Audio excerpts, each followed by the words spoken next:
Welcome back to the Backyard Brewer, and today we're making hop water.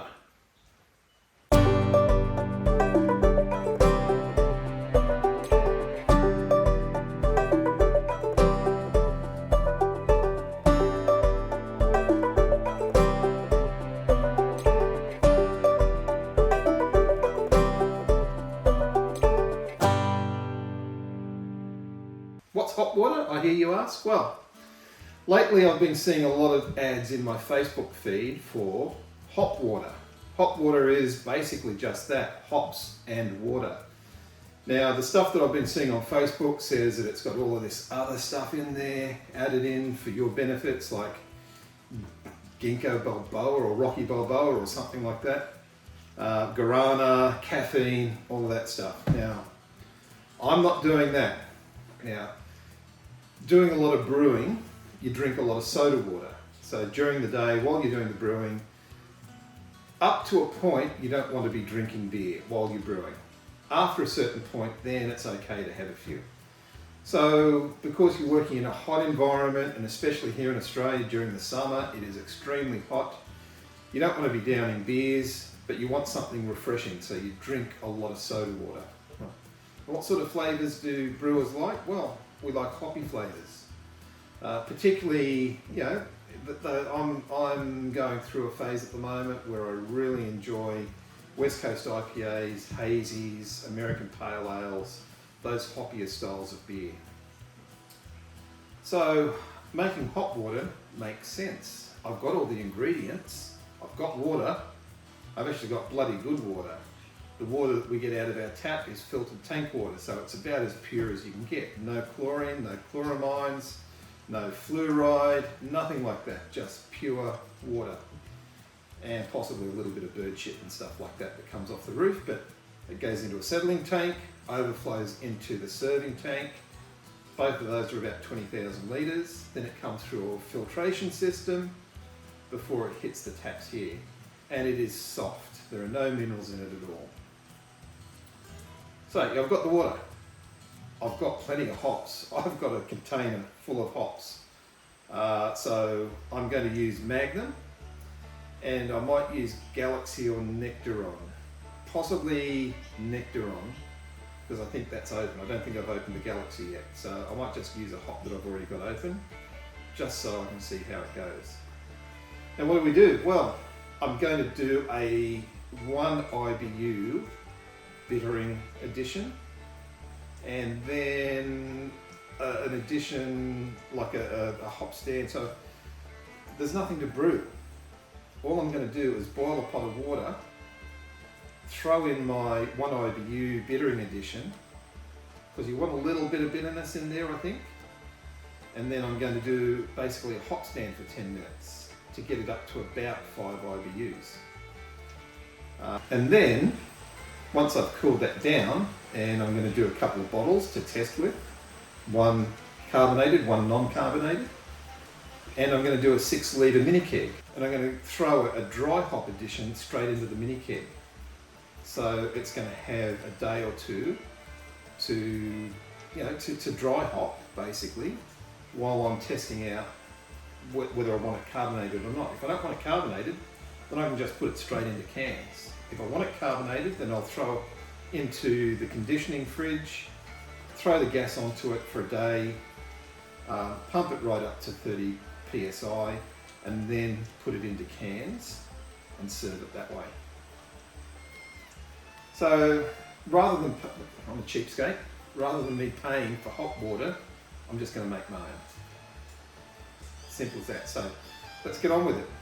All we need is water and hops. Let's go.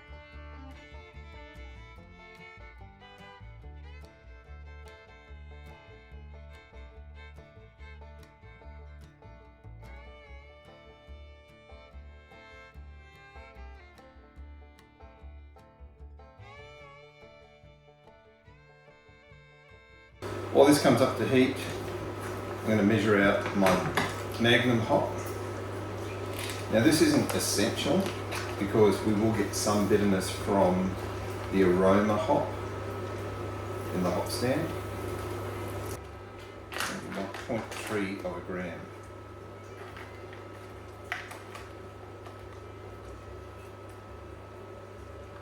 That's it, 2 pellets, 0.3 of a gram. It seems like a bit of a waste, but I am going to use a hop sock because I don't want to have to filter this water once I'm done. So that's my Magnum bittering addition into a hop sock. That'll get boiled for half an hour. Now, oh, yum. Now 7.5 grams of nectar on.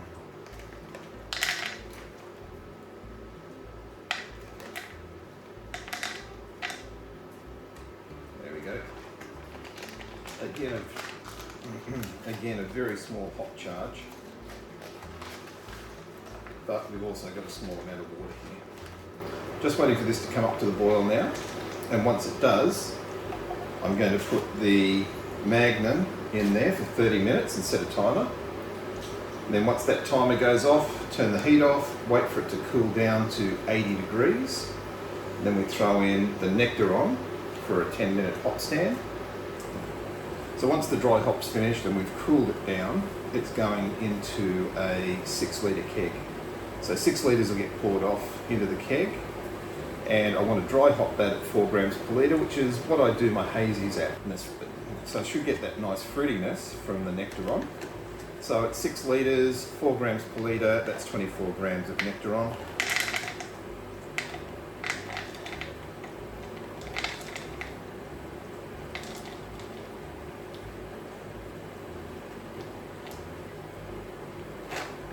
Perfect.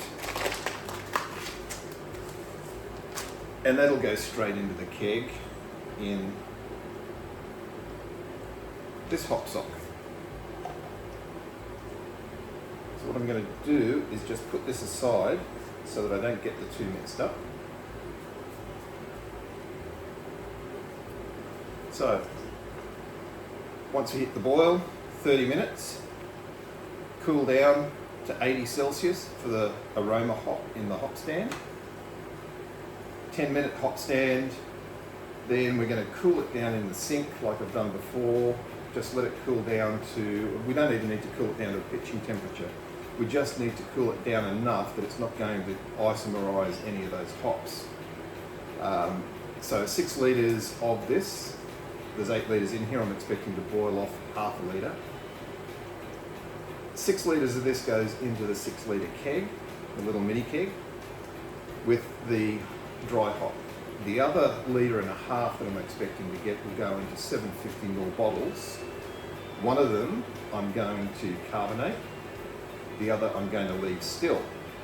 Now, even though they won't have been dry hop, they won't have the entire hop flavour that I get from the mini keg. It'll give me an idea of whether I want to carbonate it or not, whether I want it still or whether I want it carbonated. So that's the reason for that experiment. So let's wait for this to boil, and once it does, in with the hops.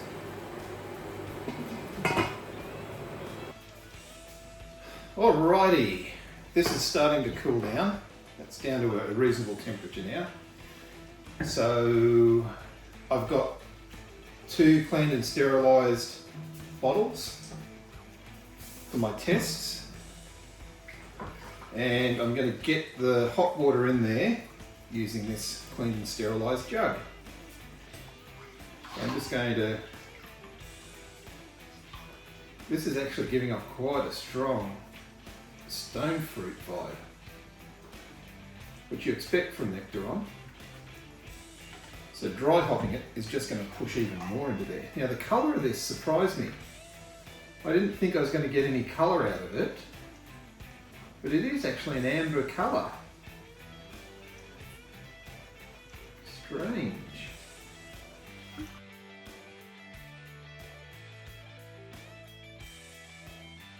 I'm leaving a little bit of a gap on the top of these.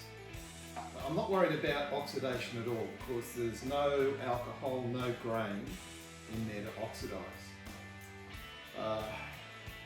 I'm leaving a little bit of a gap in there so that I can hook one of these up. So I've got a plain lid to go on one and a carb cap to go on the other. So that's how I'm going to carbonate this for testing. Now that's not going to take long. I'm going to throw this into the fridge now and cool it down, bung some carbon dioxide in there, and then just do an A/B test on them and see, do I like it without carbonation or with carbonation. Now in the meantime, I've got my 6 litre keg. It's been previously cleaned, sanitised and purged with CO2.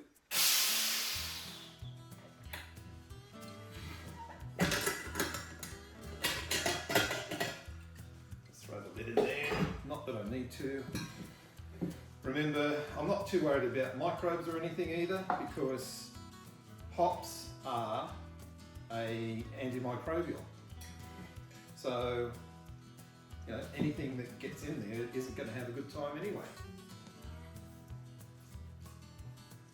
And there are no sugars in here or any, you know, lacto or anything else to get hold of.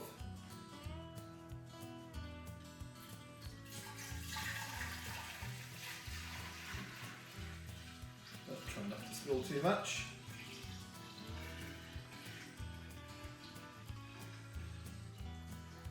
Perfect. There's just a little bit of headspace in there. I think I've planned that out just perfectly.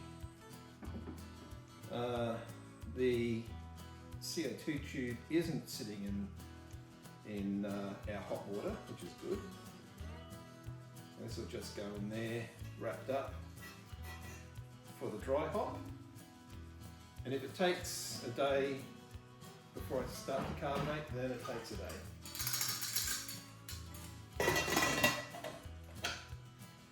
Now, given how much of that stone fruit I'm getting off this already, dry hopping it is just going to elevate it to another level. That's going to be amazing. Let me just clean up for a second and we'll wrap up. Okay, so that was pretty simple, wasn't it?